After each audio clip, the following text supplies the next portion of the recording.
এরশাদ উচ্ছৃঙ্খলা বেশি রকম করা বিএনপির পরিচয় দিয়া। কিশোরগঞ্জের করিমগঞ্জ উপজেলায় 2 লাখ টাকা চাঁদা না পেয়ে এক আওয়ামী লীগ নেতার বাড়িতে হামলা, ভাঙচুর ও লুটপাটের অভিযোগ উঠেছে এক যুবদল নেতার বিরুদ্ধে। এ ঘটনায় বাড়ির মালিকের স্ত্রী গুরুতর আহত হয়ে শহীদ সৈয়দ নজরুল ইসলাম মেডিকেল কলেজ হাসপাতালে চিকিৎসাধীন রয়েছেন। আমারে মারবো, এই টিয়ানা দিলে আমারে জেল দিব।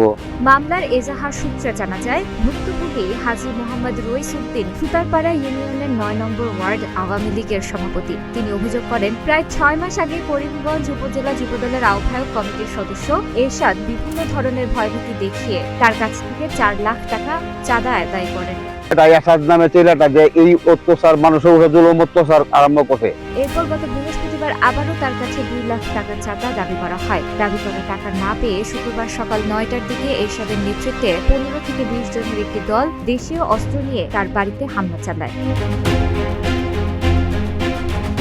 এ সময় হামলাকারীরা বাড়ির 3টি বসত ঘরের দরজা, জানালা ও বেড়া ভাঙচুর করে। পাশাপাশি টেলিভিশন, ফ্রিজ, সুটকেস, আলমারি সহ ঘরের আসবাবপত্র তছনছ করে এবং নগদ টাকা পয়সা ও স্বর্ণালংকার সহ কয়েক লাখ টাকার মালামাল লুট করে নিয়ে যায় বলে অভিযোগে উল্লেখ করা হয়েছে।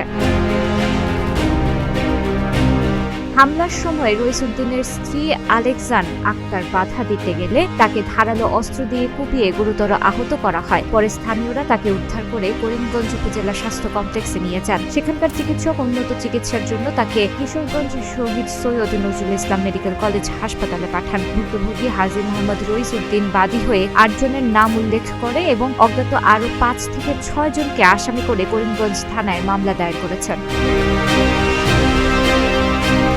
স্থানীয় এলাকাবাসীর দাবি, গত 5 আগস্ট ক্ষমতার পালাবদলের পর থেকে এরশাদ ও তার সহযোগীরা এলাকায় বেপরোয়া হয়ে উঠেছে। আত্মগোপনে থাকা বিভিন্ন আওয়ামী লীগ নেতাকর্মীর বাড়িতে গিয়ে তাদের পরিবারের সদস্যদের কাছে চাঁদা দাবি করা হচ্ছে। মামলা ও ভয়ভীতি দেখিয়ে অনেকের কাছ থেকে চাঁদা আদায়ের অভিযোগ রয়েছে বলেও জানান তারা। 4 লক্ষ টাকা নিছে, এটা সত্যি টাকা পয়সা নিয়ে খাদ্য জগা হয়েছে যে এই যাত্রা টাকা চাইছে দিছে না। হঠাৎ তখন এরা সবাই একটা হামলা দিছে। মহিলা হাসপাতাল আছে, আত্মাত কাইতে নিয়ে গেছে। বেডির আয়া পাইছি ব্যাগের মধ্যে টানাটুনি করতেছে আর সাথে বাদে বেডির হাতের মধ্যে খুব মারছে, বাদে বেডি হাতে দৌড়িয়েছে, বাদে ব্যাগ সাইডে দিছে, বাদে ব্যাগ নিয়ে গেছে। আমরা খুব উগাইতেছে, বাদে আমরা দৌড়তে আসছি, আমরা দৌড়ে গুয়ারের ভিতরে ঢুকতে আসছি না। বাড়িতে হামলা দিছে, মাল সাবানা যা আছে, টাকা পয়সা, স্বর্ণর ব্যাগ সেগলে আমার চাষির মানে সুকেশ ব্যাংকের যেটা মেলো এটা হেবেডি তাহাতে লইছে। ব্যাগ ধরে লইছে, ব্যাগের সহই দিছে খুব হাতে, খুব যে ব্যাগ দেখ লইয়া টাকা পয়সা লইয়া আর গেছে। সুস্থ বিচার চাই, সঠিক আমরা ন্যায় বিচার চাই। ঘুমতে ঘুরতে দেখি আর হামলা দিছে, সবাই মিলে বাদে ভাঙচুর করছে। এই তো ব্যাংকে তারপর টাকা পয়সা জেরপাতি যা আছে সব নিয়ে গেছে। তারপর আমার শাশুড়ি আছেন বাহিরে, শাশুড়ি মানে টেহার ব্যাগ জেরের ব্যাগ ধরছে, তারপরে শাশুড়ির হাতে খুব মাইরে শাশুড়ির হাত নিয়ে গেছে। এটার আমি বিচার চাই।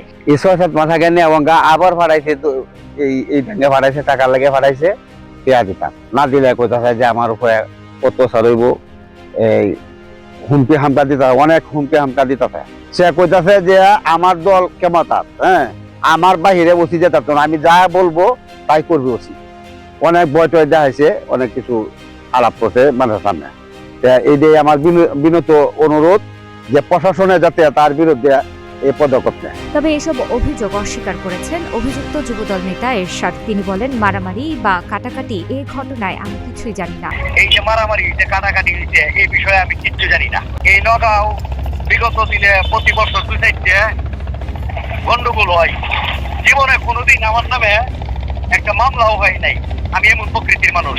এ বিষয়ে করিমগঞ্জ থানার ভারপ্রাপ্ত কর্মকর্তা শেখ মোহাম্মদ মাহবুব মোর্শেদ জানান, ভাঙচুর ও লুটপাটের ঘটনায় একটি লিখিত অভিযোগ পাওয়া গেছে। বিষয়টি তদন্ত করে প্রয়োজনীয় আইনগত ব্যবস্থা নেওয়া হবে। অভিযোগ হয়েছে ভাই, অভিযোগ দিতে আমার সেটা সত্য মিথ্যা জানার জন্য আমি নিজে যাবো তদন্ত করার জন্য।